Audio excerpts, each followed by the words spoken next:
Jericho Rosales, umamin na.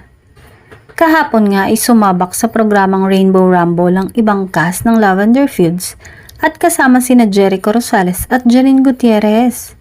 Puro biruan at tawanan sa loob ng studio nang biglang magtanong si Luis Manzano kay Jericho.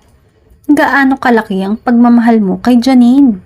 Ngumiti si Echo na animoy kinikilig sa katanungang iyon at tumingin kay Janine.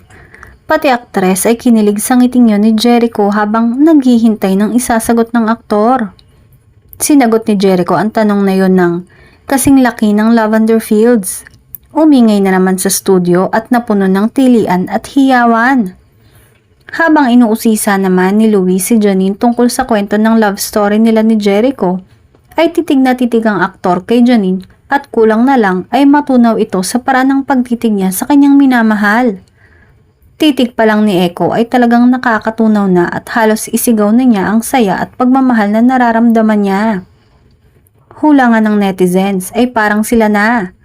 Ngunit naghihintay lamang ng tamang tiyempo para aminin sa publiko ang totoong estado ng relasyon nila.